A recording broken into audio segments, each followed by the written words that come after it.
I'm so happy. Like today is our 8th day. As today the strength is bit less. Many people say yes, we are coming, and not many excuses that we can get it. Now somebody say, hey, I'm so and so, I got stuck, and like around 4 or 5 people more were supposed to come, but it's okay. We are on live, and this session is going to be there on YouTube. I think everyone knows me, so I don't need to say more about iBrandConnect.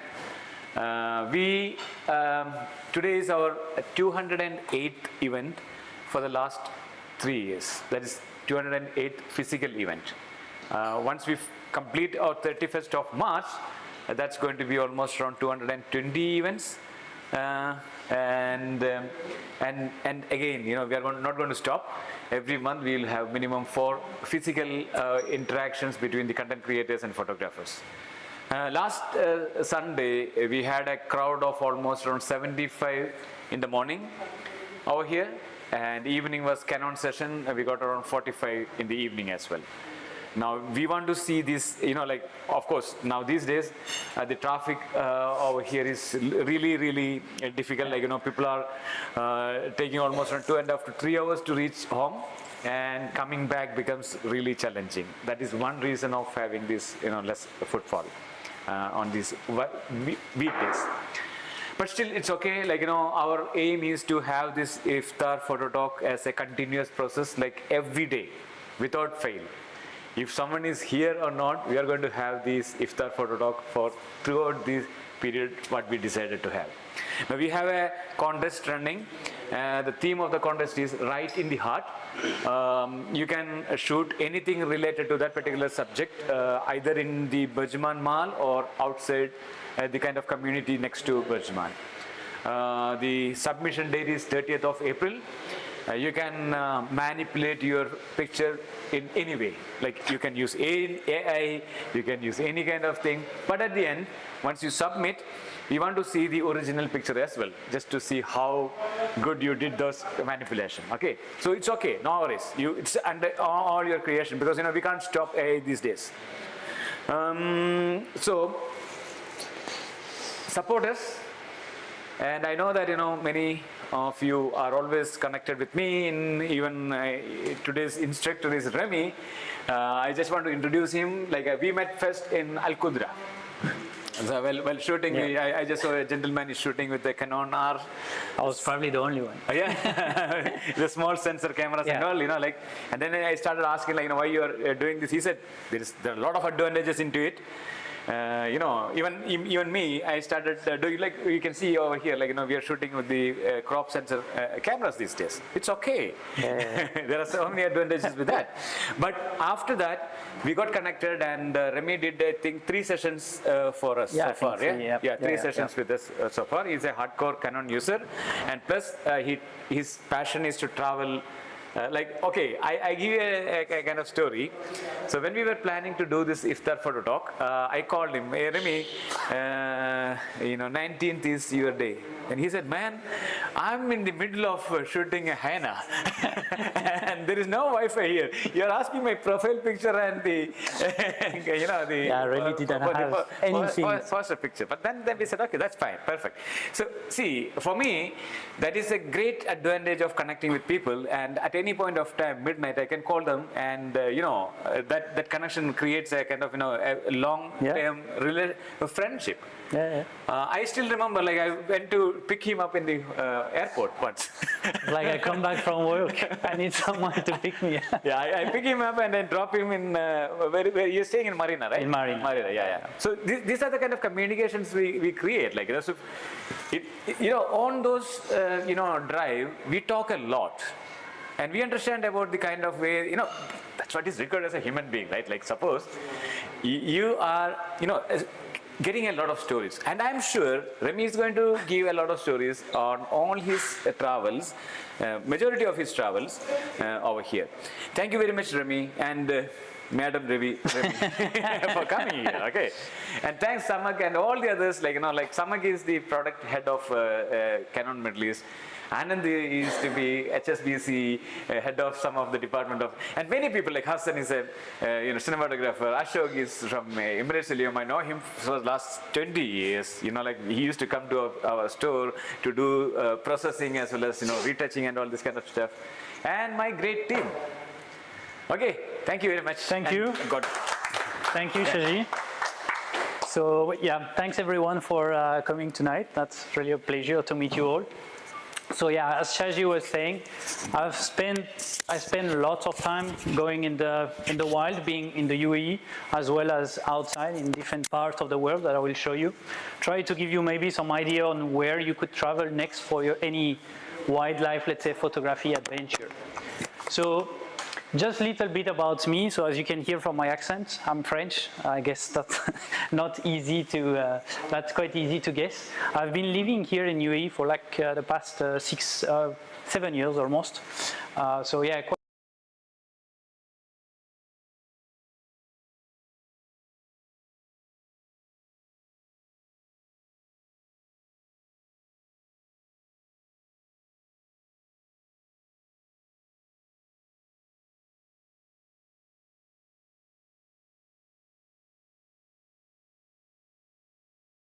So yeah, Shaji was saying, I use Canon. So just to give you an idea of the top part, I would say is probably quite common, but where it gets interesting is maybe more, I like to share about the editing, the storage, what I'm doing around that, because I think it's always good to understand how you can do photography end to end, not just the camera, but also what comes afterward, basically.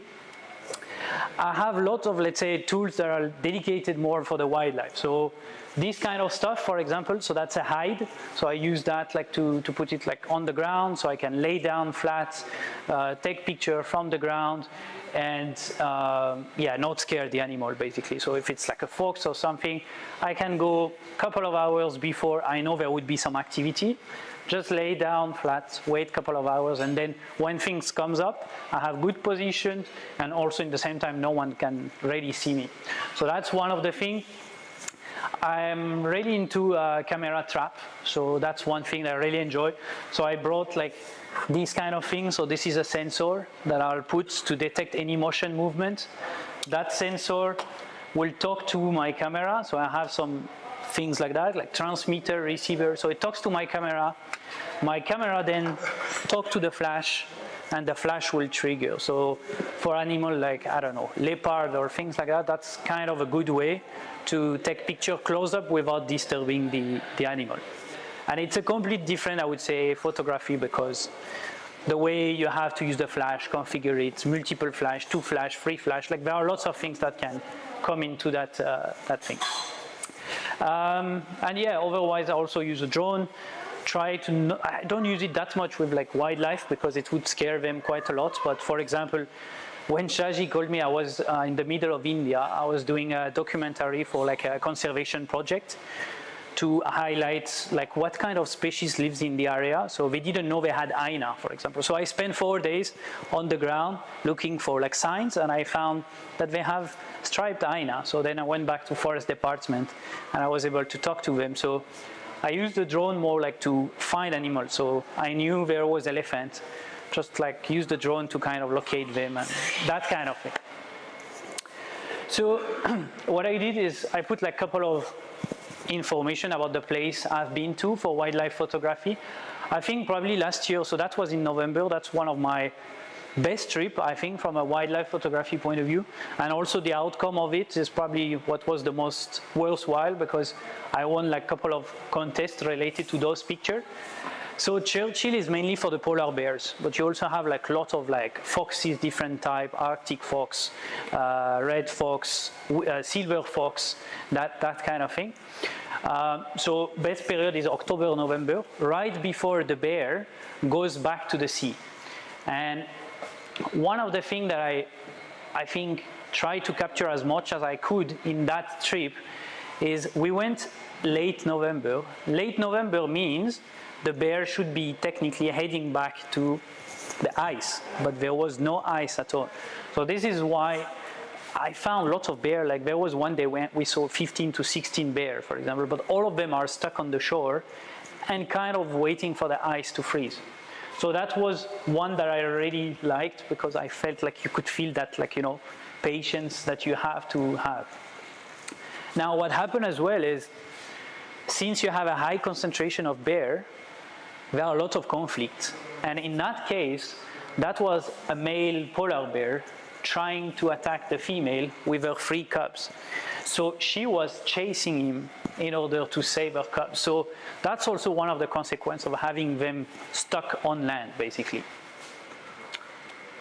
The other one, and that's probably the one that I like the most, is on this picture, basically you see the 3 cubs and the mom. And this is the smallest one, and it has nothing to eat. Why? Because the seals is what they eat, and the seals, they get it when they are on ice, and there is no ice, so they don't have anything to eat. And the sad story in all of that is, once I was back in UAE, I talked to people to understand what happened to him, because I could feel he was weak, like he was not following the group, was really slow. And then someone wrote me on Instagram and told me that, yeah, he didn't make it. So that picture for me I really enjoy, because you see everyone eating, and you see the small bear. It's like, what about me, kind of. That picture as well, try again to highlight, okay, well, this is the sea, this is the shore, and there is still no ice, basically. So, yeah, Churchill is a really good place to go. I think it's kind of costly, but if you plan it yourself with a bit of, like, you know, planning it in advance, that can be, let's say, less costly. What you find a lot is foxes. I mean, when I say a lot, you still need to kind of look for them, right? It doesn't come like straight away, and like you don't want to bait them or anything like that. But that one, I was driving the car and I spotted it near a village. So what I did is I laid down on the floor in the ice and in the snow, and I saw it was coming my direction, but I was not sure how close it's gonna come. Maybe it's just gonna turn. So I waited 2 minutes, and then I saw it like straight, like it was like near my laptop. I was here, managed to get that shot, and then it came like, I don't know, this from me, but then I had this lens, right? So I couldn't do anything. I was just taking my phone out and trying to take some picture. But that picture is right before it came really close to me. So fox is also like Arctic fox, cross fox, silver fox. Like there are lots of different species that you can find. So yeah, I think Canada, at least polar bear, and that was a really good experience. And yeah, I think I got like some interesting picture out of it. Antarctica is like 2 years back. So I mean, this one is quite expensive one, because you cannot plan it yourself. The only way to do it is you book it through an agency, and then the idea is to go on a smaller boat, like with less people. In our case, we were like 60. So 60 is good, because that means every day you can go out to the sea on a small Zodiac boat, and you get to see whales, different type of seals, penguins, and you go on land. So you can, what I really enjoy is to take a very like wide lens, like a 16 millimeter, for example. And what you can do is you can leave it in the middle of the penguins. And then you use this kind of thing, right? Like the receiver, transmitter. And what I do is I put the receiver on the camera, and I have the transmitter connected to the remote shutter. So basically, I just leave my camera in the middle of the penguins. I leave, and then I take shots. And it's a bit of a luck, because you need one to come through the camera, but at least you can get some interesting things. Out of like all the seals, that's the Weddell seal. So that's the one I really, probably the most beautiful looking one. That was kind of like sleeping. So that's like, yeah, a nice one to take. That's the fur seal. So sometimes they are stuck on the iceberg, and yeah, you have nothing around. Like the place is, you can see the size in the back, like the size of like iceberg and all of that. So that's really impressive, and it's even hard to take picture of it, because it's so big, so wide, that you don't even know where to start, kind of. So yeah. What I try to do is select few. I have a lot, to be honest, but yeah, I was like, just for the sake of time, let's try to focus on just a couple of them. What I did last year as well that I really enjoyed as well was Alaska. So Alaska, it's a place you can plan it yourself, basically. You can fly there, just rent a car and do your own thing. In Alaska, you have like high concentration of bear, grizzly bear and black bear, and you can see them like just walking. So one day we were walking in the forest and we had like a grizzly bear just like crossing the road in front of us. So you're pretty close to them. That can be a bit scary, but at least again, that gives you nice opportunity for maybe, you know, ground floor, like, because that's what always I try to aim is how do I take the picture from the floor. This is why, and I'll come into that when we talk about Africa, I get quite frustrated in a safari in Africa because you are stuck in the car, and how do you take picture from the ground when you are in the car? Unless you go maybe Botswana or Zimbabwe, in those places where you can do walking safari. But that's like a, and this is why, and I'll talk about it later on, I created a box like 3D printing so I can take picture from the ground when I'm doing a safari in Africa, for example. So that's the good thing about Alaska. It gives you lots of freedom because you are by foot, basically. So there is a place, it's called Brook Falls, and it's like all the bears come to fish the salmon. So they come here, and basically the salmon are just jumping, and sometimes you can have 15 bears at the same time, which is like nice, but it's also hard because you want to isolate one bear in your picture, and you don't want to get all of them as well. So and the challenge is lots of people want to go, obviously, and they give you a 30-minute slot. So you have 30 minutes to try to get your shot. So what I tried here, because I knew there was lots of waterfall, is I brought some filter with me so I can create that kind of like smooth water. But it's a challenge, right? Because I need to open the camera for quite some time, and I just need to hope that the bear is not moving too much, otherwise I'll get like blurry motion on the picture. So that place is really, really nice. It's Katmai National Park. So you need to take a seaplane to go. So you start from a lake, you take off from the lake, and then you land. And when you land, like from the moment we landed on the shore, you had like a mother bear, like with the cubs that was here. So that's quite impressive. Now, the other type of, I'm not too much into birds, but like when you see like some of the big birds, like the bald eagle, that's always quite interesting. So since we were mainly driving by ourselves and we had like a tent on top of the car, since you are camping everywhere, that gives you lots of opportunity for any kind of wildlife. And one morning at the breakfast, there was the bald eagle that was like on the beach. So I kind of tried to walk as much as I can from it, and I managed to get like a nice sharp portrait of it. The other one is the caribou. So caribou, you will find them also quite a lot, and always you will see later, but I always like those kind of picture, a bit more like minimalist, where you don't see that much, you just see maybe a shape, like a silhouette or something like that. So yeah, that's what I tried to do here. Then that's the latest I've done. So that was in January. I went to Mongolia for snow leopards. So that was like quite a, I would say, tough expedition because the temperature was minus 30 degrees Celsius. So that was really cold. It's really challenging. This is why I was like, you need to have like good fitness level, because from the moment they spot a snow leopard, so what they do is they send tracker in different area, and then those tracker would talk with walkie-talkie and let you know if they found a snow leopard. Then you need to get there, and most of the time it's by foot, it's in the rocks, and it can take quite some time, and it's quite hard.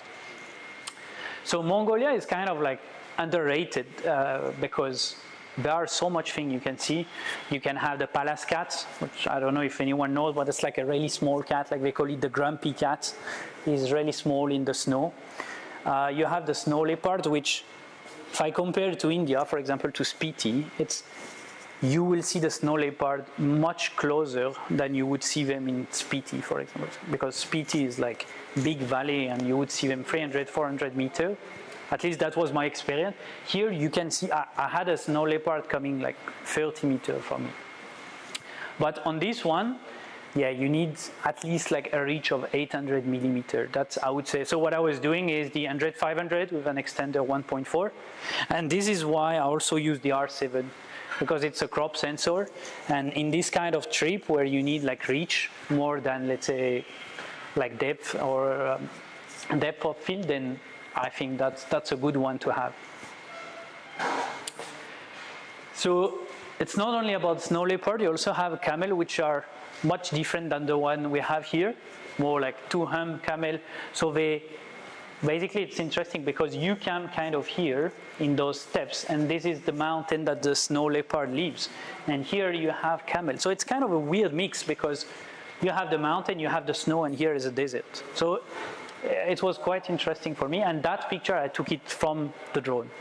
I don't have that many pictures I take from the drone, but I liked the kind of leading line that was like going towards the mountain here. The other one that you can see is the last of the wild horses in the world. So they have what they call the taki. Taki is like a specific type of horse from Mongolia, and it's the last one in the wild. So in Hustai National Park in Mongolia, you have like, I think it's 500 of them. So yeah, like everything is snow, minus 30 degrees.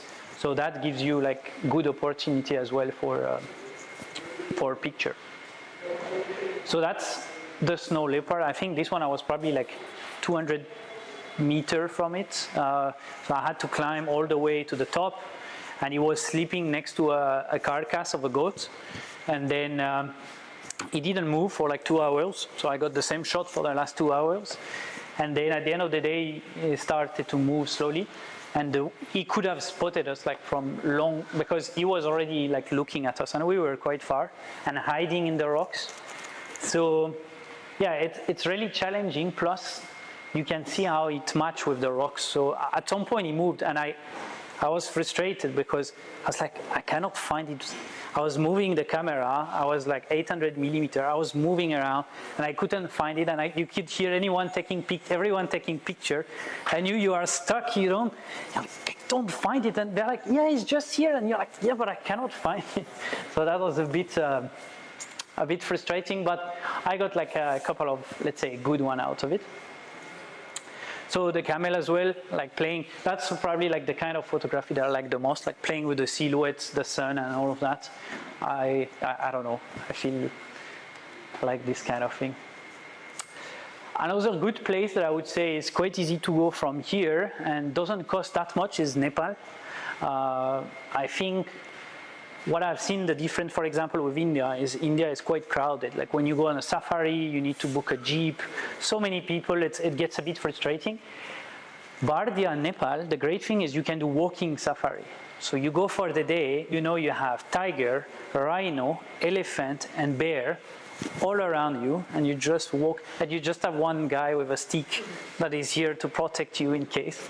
So wow, that was crazy. I was kind of scared, but in the same time, the adrenaline was like quite nice. So they have like a lot of species at the same place, which was nice. And to be honest, it's quite empty. Not many people going there.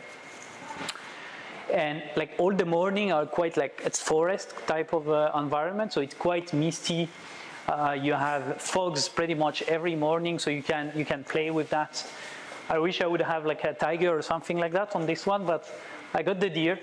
That's, but you also get the tiger, like a different kind of let's say setup. But yeah. It's again walking. This one was on jeep, so you can choose, right? So I was trying to do 1 day jeep, 1 day walking, 1 day jeep, 1 day walking. But you can. How long do you stay in the country? Sorry? How long do you stay in the country? That depends on which one. If it's not too far, like for example, Bardia, I could do 4 or 5 days, for example, because you get direct flight almost from here to Kathmandu and then 1 internal flight. So it's kind of okay. Anything that is far, like for example, Alaska, that was at least 12 days. Mongolia, it was same, like 10 days. So I also, like, this is not my work. I work as cybersecurity engineer, so I have to work sometime, unfortunately. So I try to optimize my, like, let's say, leaves as much as I can, so I can combine as many travel as possible. Another one I wanted to do is Komodo National Park. So on this one, I would say I regret a bit because I booked something like kind of packaged, and I just had like a 3-4 hours on the island. So if you just want to take picture of the Komodo, it's fine. But if you want to really take time, sunrise, sunset, like, you know, that kind of thing, then that wasn't enough. But yeah, I didn't. The part that was interesting there, so I arrived with the boat and I saw deer in the, like, it's like beautiful beach, like, you know, like in the Maldives, and suddenly you see deer that are just like in the water. I was like, wow, I've never seen deer in the water. I see them in the forest, but not in the water. So what I tried to do is play with the wave here, so that you would get the wave, the deer, and then obviously you have the Komodo. The Komodo is like attacking them, like that's like the main food that he's eating. So you need to be kind of careful. They don't jump on you, but if they bite you, they have like a venom. So yeah, that can be quite dangerous. But yeah, if I had to do it again, I would stay at least like 2 or 3 days on the island itself, and they have like big trail that you can do for 6-7 hours. So this one, that's here, like all the pictures here are here. So this one, I really enjoy this one because that was with a wide angle lens. So I try to always find like what could be a different way to take a picture, because the Arabian red fox, I mean, we can see them like, let's say, quite often, but how to make it unique? So what I did, I knew there was like a kind of a den. I checked because I go I would say at least once a week to all the places that I know to check the situation. Like, is there still any fox here? Like, are they still living here? Because sometimes people come too close and they leave. So I have a good idea of where they are right now and that kind of thing. So here, what I did is I checked, and he wasn't in the den. But I knew because 2 days before I saw him. So I was like, I'm sure he's gonna come back. So what I did is I put this one with the 16 millimeter almost like inside the den, and I used the Canon app to trigger my camera from the distance. So I put the camera, and then what I did wrong is I forgot to remove the mechanical shutter. I wanted to move it to electronic so I don't make any noise, but I forgot about that. So put the camera, wait 2 hours, 3 hours, let the fox come back. The fox come back, I'm like, perfect. So there is a bit of a lag with the Canon app to take picture, but I was like, it's okay, I'll get one good at least in all of that. So I kept pressing, and of course with the mechanical shutter, that made lots of noise. And then he looked around, and he was like, oh no, he's gonna come for the camera. He's gonna come for the camera. And he came for the camera, he made it like drop it. And I was like, oh no, he's gonna break the whole thing. And then he started to bite on the side of the camera. And then I tried to make a little bit of noise. I didn't want to kick him out as well. I was like, it's a bit of my fault. But then he just like moved away. So at least I tested the product. It's fine. There wasn't anything too bad, but that was a good adventure. Another one that I liked is this one, where so that was last year in Al Qudra. I found like a really nice den with like 1 mom, 3 cubs. So I was like, yeah, that's cool. I found a place. So I was going not every day, but every 2 days, sunrise, sunset, like trying to get a good picture. And then I saw that kind of shape in the rocks, and I was like, it would be nice if one day there is a fox that just popped his head. So I went many times until I got this one. So I had to use a bit like topaz and stuff like that to remove the noise, because that was like, they start to be active like quite late in the evening. So I used that to try to, you know, get the quality back. But I was like, it's okay. Yeah, it could have been a little bit sharper, but it wasn't easy at that time, and yeah. Another one that I like to take picture of is the oryx, because I feel, I mean, it's kind of like, you know, the animal from here. And I think, I mean, I tried in places like Alcudra and stuff like that, but it's always really hard to get like a nice, crisp kind of background and the sun fall. And also this kind of picture, you can kind of only do it in winter, because in summer you get too much of haze and it's not that crisp. So I worked as a volunteer for DDCR, like to check the camera trap in the whole Dubai Desert Conservation. So while I was going there to check the camera trap and the footage and all of that, I got one of those pictures. So DDCR is not accessible unless you either book with an agency or if you, I don't know, work with them. But yeah, it's not everyone that can go. So this is why, otherwise I would spend more time there, but it's a bit limited in terms of, and this one as well, that's exactly the, so here that was like middle of the day, but the sun was really strong. So in that case, what I try to do is more like high key, low key kind of picture, because that's easier to do actually. That's a different type of photography, but I also do a good amount of diving. So this one I really like the story, because normally to approach a fish that close, it's really hard, like, because they would just like run away because of the bubbles. But on that day I was like, I don't know why this fish keeps coming towards me and he's not scared. This is not normal. Normally that's not the behavior. And I took the picture, and then after I realized that he had like one eye missing. So this is why he couldn't see really well, and he was coming really close to me, and I understood why. And I know exactly, because every time we go diving, we see him. He's always in the same area, around the same rock underwater. So that's, yeah, I really like this one. Yeah, so that's the spiny tail lizard. To be honest, that's probably, as of now, the biggest that I've found. I found an area where you can see lots of them near Al-Qudra. I think people are feeding them, to be honest. Like, it's kind of weird. It's still a bit of a mystery. I'm still trying to understand why. I was wondering if they eat them, because I know in some countries some people eat them. So I was wondering why, but this one wasn't there. This one was really like completely outside of that. And it took me some time to approach him, because basically what you see here, like, they are always next to a hole. This is the hole, and from the moment they see you, they just like run into the hole. So this one, I was like crawling on the floor to get as close as possible.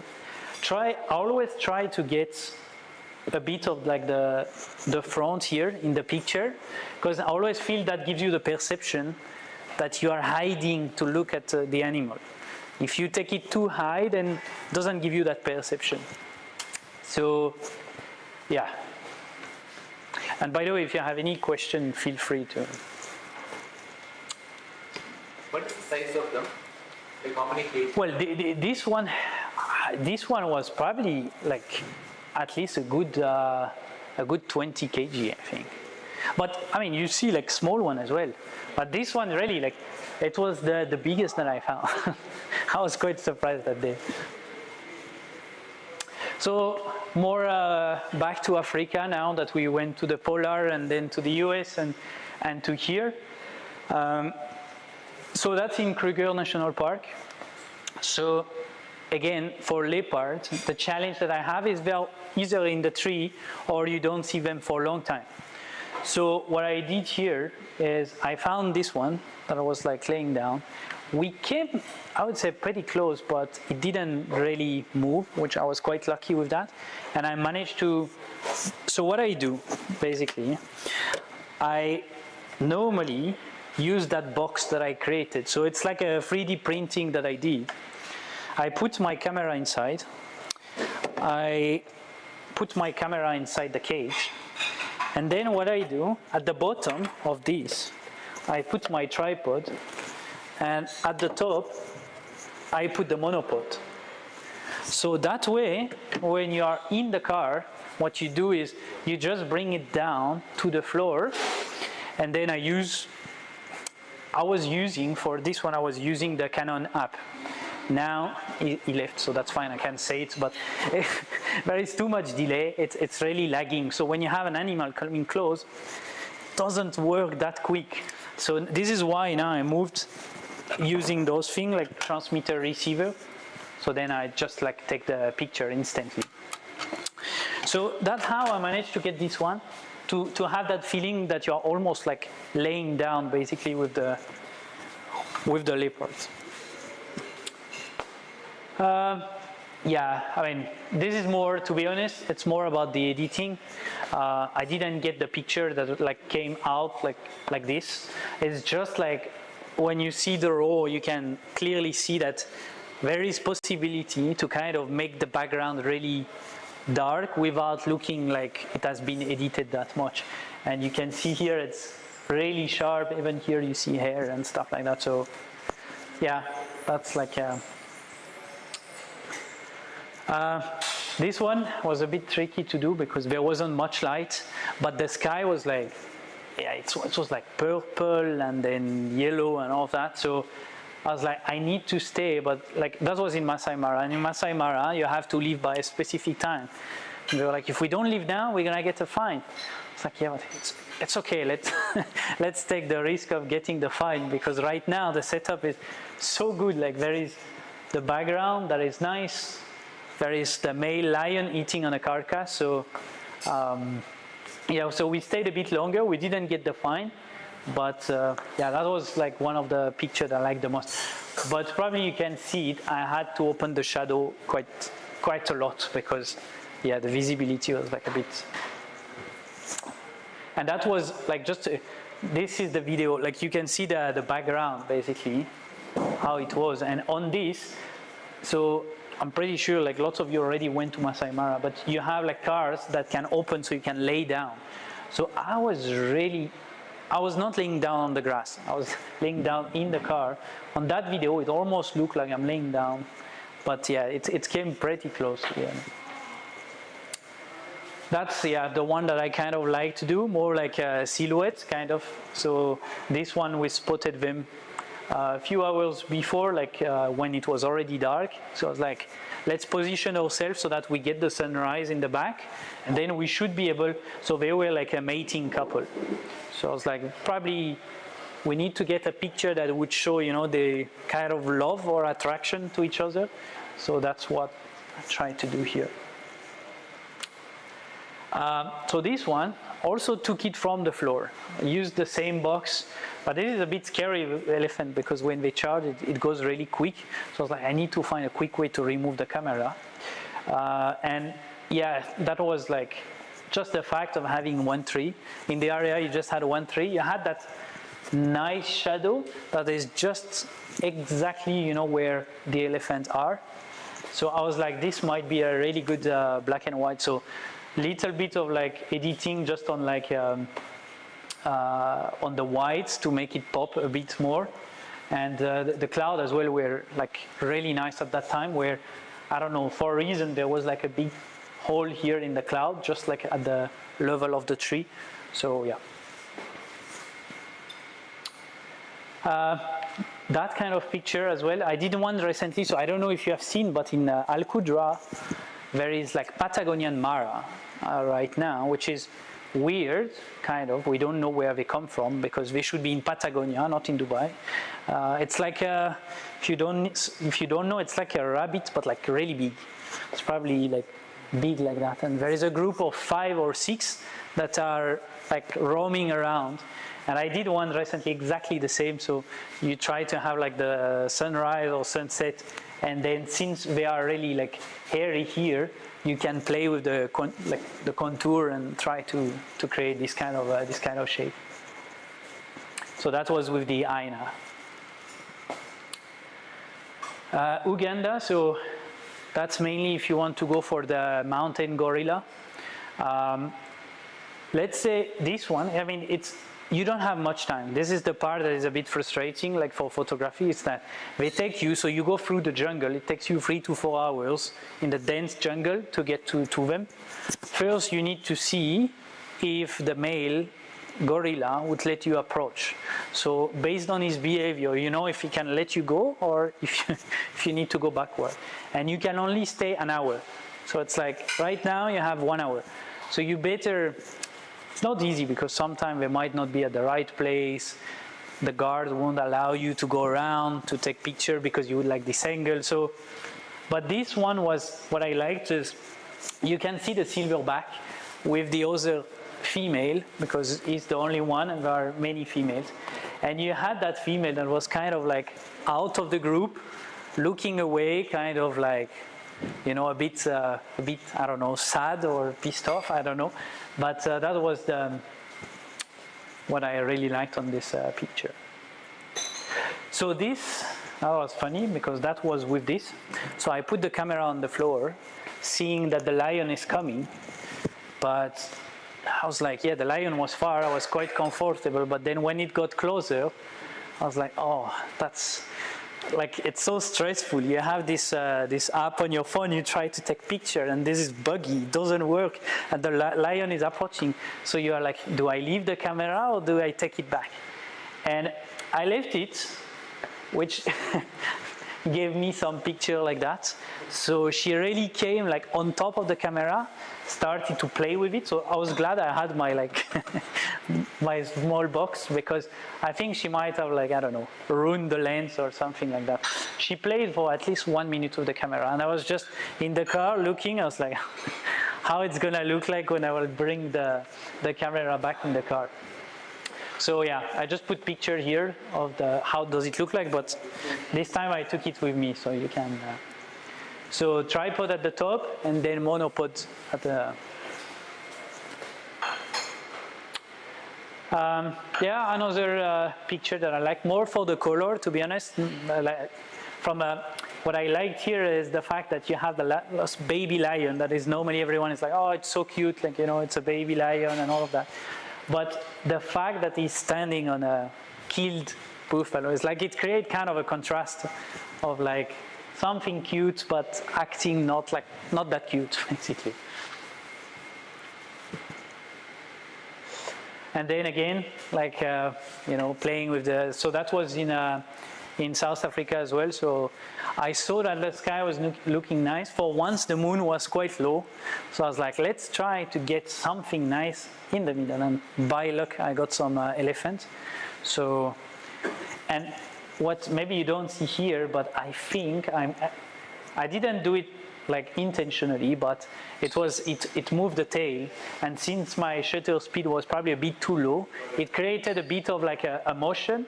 So it almost looked like he's painting the the background. And yeah, that's another one from the leopard. Also from the ground, same with the box with the cheetah. So that one was quite close.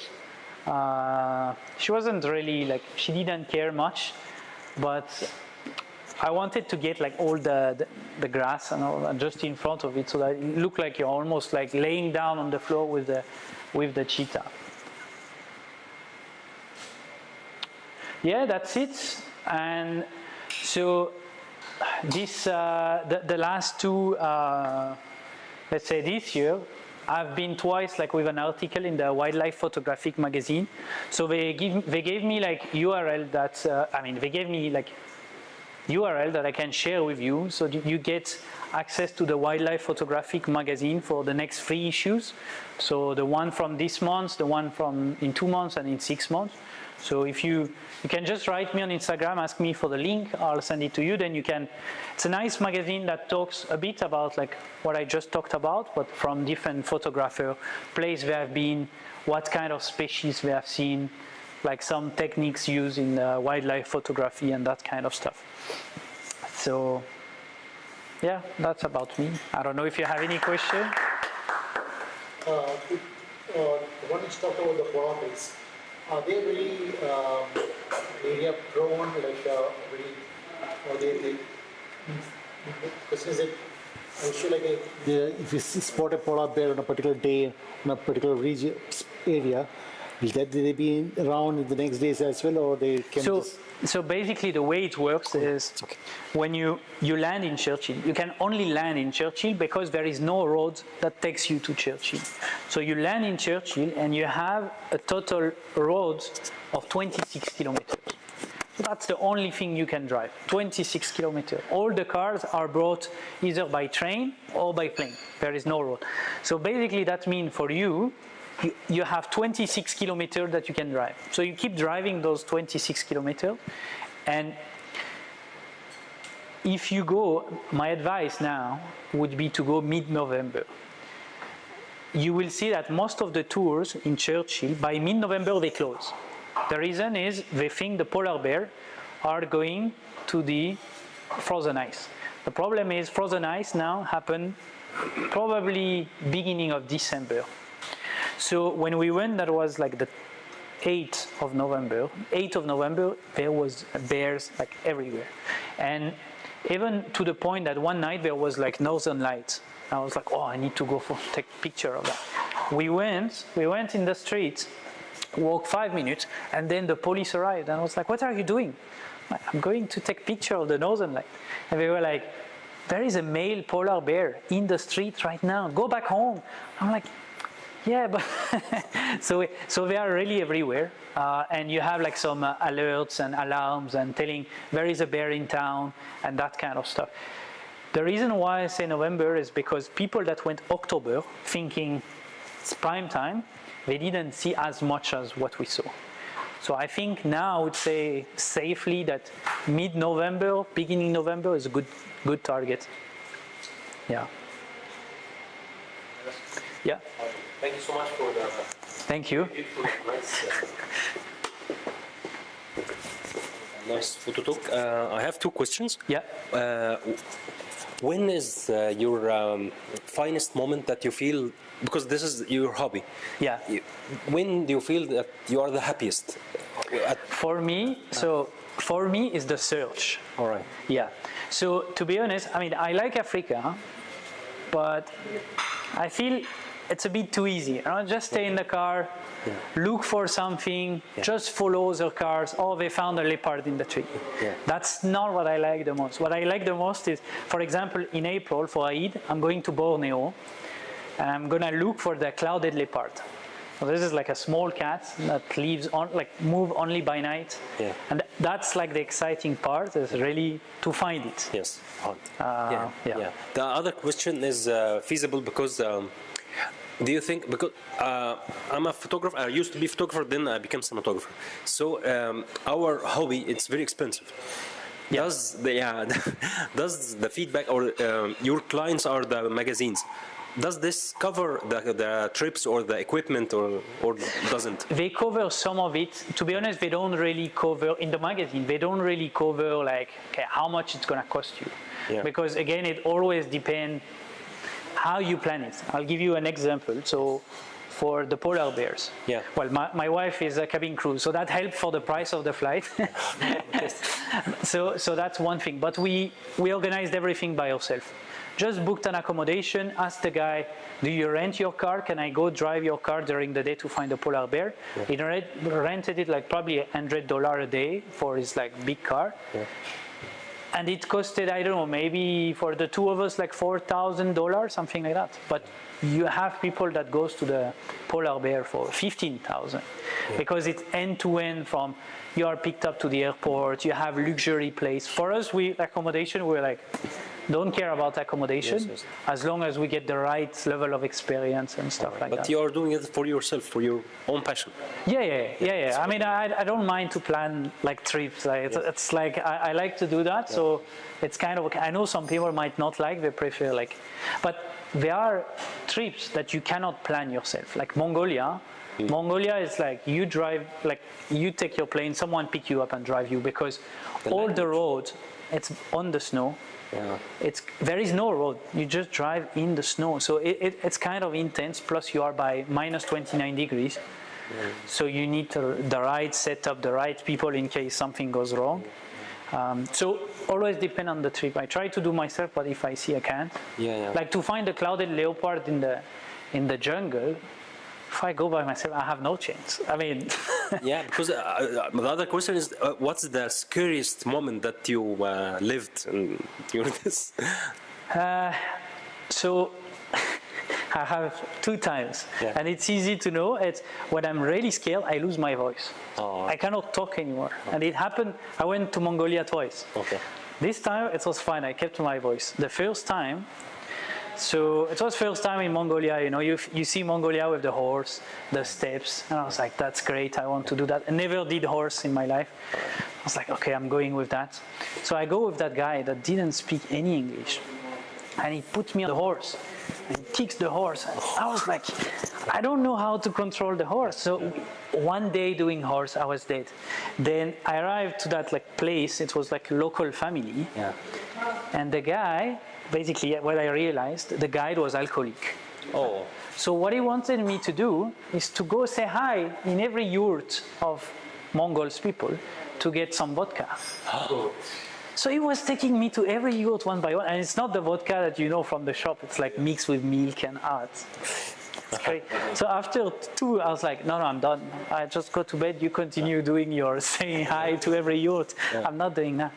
And well, he came back drunk, he woke me up, he wanted to sleep with me. I was like, oh, and I am in the middle of nowhere, I have no signal, nothing. So, because I didn't know how secure it was, so I put all my valuable stuff in my sleeping bag. Middle of the night, he wakes me up, it's like, move away. I was like, oh, I better move away. Yeah. And let him sleep in the bed, and I'll sleep in the other bed I was with a friend. I was like, I'll sleep with my friend. It was a 90-centimeter bed. So I was here jumping with my sleeping bag with all my stuff. And in the morning, that was the scary part. It's like, there was a storm. It's like, okay, we go. I go on the horse, and the horse, it was been raining the whole night, and it was cold. Oh. So he wanted to warm up. So he started to go full speed, and I couldn't control. I was just shouting. It's like, I cannot control. The horse You're alone on that horse? I was alone on the horse, and my friend was also on different horse. But yeah, I was alone on the horse. No brakes. The horse put his leg in a hole, lost the control. Then I started flying. Yes. So I got the horse by the neck, trying to hang, but he did on 2 legs like this. And then from that moment, I lost my voice. My friend came to talk to me. I shouted so loud, all the Mongols, they all came out. They were all laughing because it was like, oh, that white guy that never went on a horse. And after my friend came to talk to me, I was like, I cannot talk. Yeah. So that was the scariest because I saw myself, going with a helicopter and stuff like that. But But it's worth it. It happened. Unforgettable memories. Like. Yeah. That's always, At that time, I was like, let me not tell my parents because they might not be really happy on that. Any other question? So you're full-time doing something else, like as a profession, cybersecurity, you said? Yeah, unfortunately, yeah. Mainly do that on my free time, which is quite, normal amount of free time, but I spend lots of time on it. I'm always trying, find new things, get into, more of understand the whole flow, editing, storage, and all of that. Trying new things, so yeah. So do you see yourself leaving that and completely getting into wildlife photography? That's the goal. Yeah. So I gave myself 3 to 4 years, I think. So I have different, let's say, ideas. So me and my wife were building a lodge in near Kruger National Park in South Africa. So my plan would be this year I'll take the field guide. It's let's say how to say a diploma to be guide. So I'll work on that this year to be able to drive people inside the park, explain them about the animal and this kind of stuff, and then using that to start running photography workshop and this kind of thing, and also maybe take groups to travel in different some of those places, take small group 3-4 people, and cool. That's the plan. But step all the best step. for that, and I think it'll work. Thank you. Yeah, definitely you'll reach there. Thank you. Yeah.